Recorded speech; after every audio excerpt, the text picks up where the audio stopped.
Buenos días en este Amor y Sexo.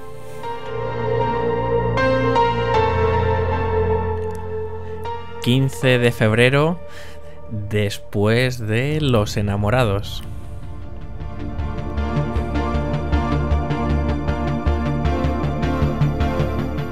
Y este que les habla con tanto amor, el terapeuta, psicólogo Sergio García. Buenos días.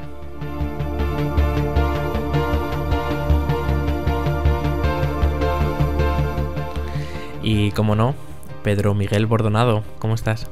Muy buenos días. Bueno, nada, pues todavía ambientado por el día de ayer, ese día tan, no sé si decir, tan de amor o tan comercial, o una mezcla de ambas cosas, pero bueno, estamos con esos ecos. Pues con esos ecos del amor y del sexo del día de ayer vamos a comenzar el programa, que está repleto de entrevistas, como anunciamos la semana pasada. Pues hoy tenemos a Laura Rojas Marcos, esta psicóloga que nos va a hablar sobre el sentimiento de culpa y muchas cosas más. Y además tenemos a Josemi para hablarnos del micrófono de oro. A ver si aprendemos un poquito y dentro de poco nos da un micrófono de oro también a nosotros, porque nos lo curramos, nos lo trabajamos mucho. Sobre todo yo sé de uno que es psicólogo y que tiene cada contacto en las entrevistas. O sea que también Josemi, el popular... bueno, no sé si llamar de la prensa rosa del corazón en televisión, pero popular sí es, bastante. Populares, y además también tiene una trayectoria y es un trabajador nato. Ajá, bueno, pues ya lo escucharemos de viva voz. Pues como habéis visto, un programa de entrevistas y de personas que están muy implicadas en la sociedad. Vamos a pasar a presentar a Laura Rojas Marcos, que está con nosotros en un minutito.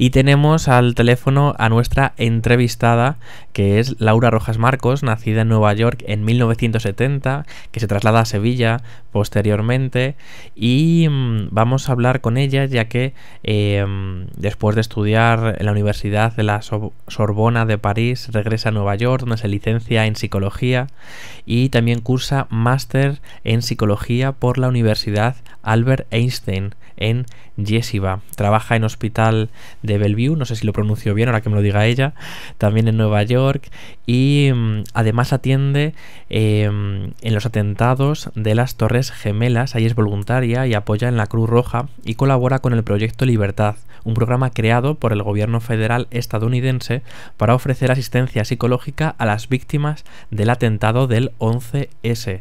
Desde 2002 reside en Madrid, donde trabajó como coordinadora del programa La Vida es Cambio y el Cambio es Vida de la Fundación La Caixa hasta diciembre de 2006. En la actualidad mantiene una consulta privada de psicología y colabora con instituciones dedicadas a diversos temas sociales y de salud mental. En 2007 publica Hablar y Aprender, y en 2009 El sentimiento de culpa. Buenos días, Laura, ¿cómo estás? Hola, muy buenos días a todos. Bueno, vaya trayectoria. Pues sí, la verdad es que he estado un poco ocupada, ¿no? Te has dedicado a los demás, a la formación y a atender a personas que tenían esa necesidad. Y sí, la verdad es que la psicología para mí pues ha formado parte de mi vida y siempre la he disfrutado mucho, y desde muy pequeña sabía que quería trabajar en este campo. La verdad es que es una profesión muy bonita y muy enriquecedora. Es decir, que para ti fue una vocación. Pues sí, la verdad es que sí. Yo creo que además hay profesiones como esta, como la medicina, algunas relacionadas con el arte, que bueno, que son vocacionales, y yo diría que para trabajar el día a día como psicóloga, y bueno, pues hay que tener bastante pasión, interés, y que sobre todo te guste mucho entender y aprender sobre la condición del ser humano. ¿No fue una exigencia de tus padres el que eligieses una carrera de este tipo? Pues no, la verdad es que no. Mis padres, ninguno de los dos en ningún momento me han forzado, ni sugerido, ni muchísimo menos, vamos, ni a mí ni a mis hermanos, ¿no? Ellos siempre han apoyado pues nuestros intereses y y inculcado, pues bueno, que uno se debe dedicar a lo que le gusta, porque además así tiene también más posibilidades de hacerlo bien y de disfrutar, ya que no deja de ser donde dedicamos una gran parte de nuestro tiempo y de nuestra vida, ¿verdad? Laura, nos gustaría saber cuál es la idea principal de este libro que hemos hablado sobre el sentimiento de culpa. Sobre todo los oyentes... El sentimiento de culpa, la verdad es que fue un proyecto muy bonito. Tengo que decir que no fue fácil para mí, ya que es un tema muy amplio, a veces puede ser un poco ambiguo, pero básicamente la razón que me llevó a escribir este libro es que en la consulta, después de estar trabajando como psicóloga durante tantos años, veía que era una constante, ¿no? Y yo creo que, o por lo que he podido observar, que todos tenemos o a veces padecemos de ese sentimiento que a veces puede ser muy agudo e incluso tormentoso para algunos. Entonces es un tema que siempre me ha interesado, ya que mueve a las personas tanto para la tristeza como para otros sentimientos, generalmente que se asocia a determinadas emociones, yo diría como de malestar, ¿no? A veces un poquito de angustia, de ansiedad, y creo que si se trabaja y se de una manera razonable y entendiendo por qué sentimos culpa, pues nos puede ayudar a sentirnos mejor y afrontar las adversidades con más amabilidad, con más tranquilidad, serenidad y sobre todo objetividad. Laura, ¿de dónde aparecería? ¿Cuál es el origen de la culpa? Y además, si nuestros oyentes se sintiesen culposas, ¿cuál sería una pauta para desterrar este sentimiento que es tan principal y tan dañino en muchas ocasiones? Bueno, el tema de la culpa es muy interesante, ya que hay diversos estudios y de hecho teorías que se contradicen. Por un lado, hay estudios que dicen que nacemos, que es un sentimiento universal y que nacemos con la capacidad de sentir culpa. Otros opinan que está relacionado con el aprendizaje, con el entorno, con los valores sociales, familiares, incluso religiosos. Entonces, pues, bueno, yo creo que cada uno pues tiene que pensar o estudiar y ver de qué manera, pues bueno, cómo nos puede influir, ¿no? Yo diría que evidentemente tenemos la capacidad de sentir este sentimiento porque, bueno, nuestra mente está preparada para ello y al final no dejamos de ser seres sociables que nos relacionamos con los demás y, bueno, pues forma parte de ello.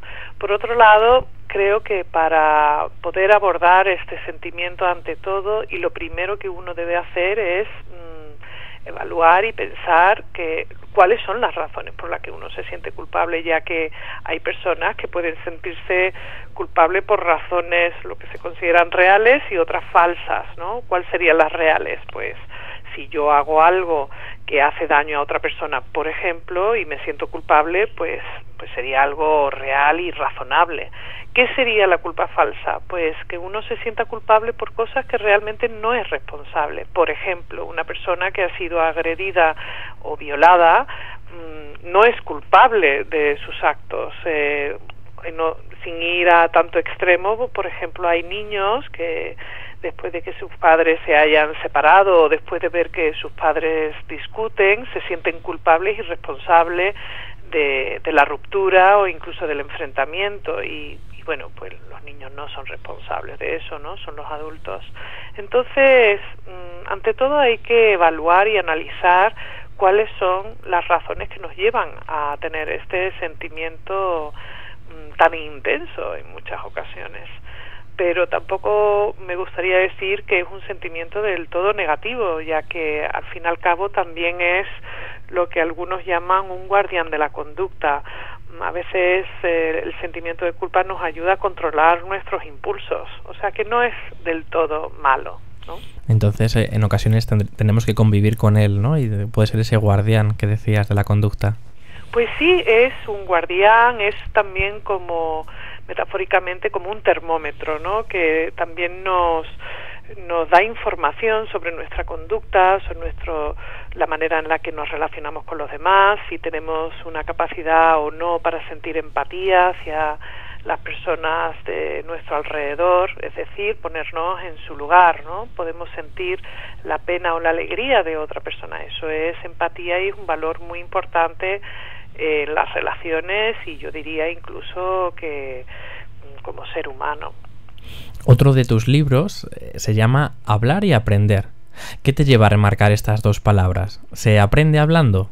Pues yo diría que sí, se aprende hablando y se aprende escuchando. Hablar es, para el ser humano, pues nuestra manera básicamente de comunicarnos, ¿no? Aunque también, por supuesto, utilizamos el lenguaje corporal, eso es también una manera de hablar con los demás. Pero cuando hablamos, utilizamos la palabra para expresar nuestros sentimientos, nuestros intereses o frustraciones.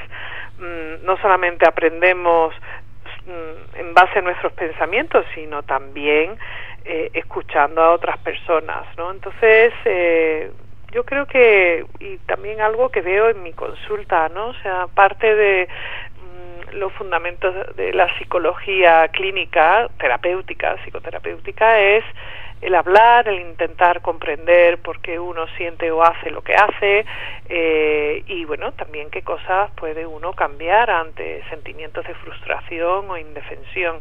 Por lo tanto, aprender hablando, escuchando, compartiendo y, por supuesto, reflexionando son básicos para que podamos mejorar y, al fin y al cabo, ser lo mejor que podamos ser.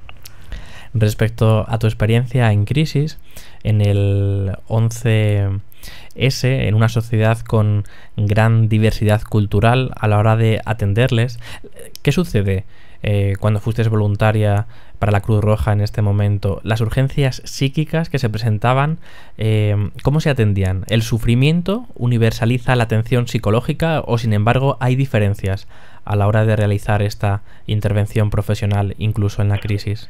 Bueno, la verdad es que yo creo que una crisis es una crisis, así evidentemente hace falta unas pautas, ¿no?, para poder afrontar en este caso lo que yo viví en el 11S, ¿no?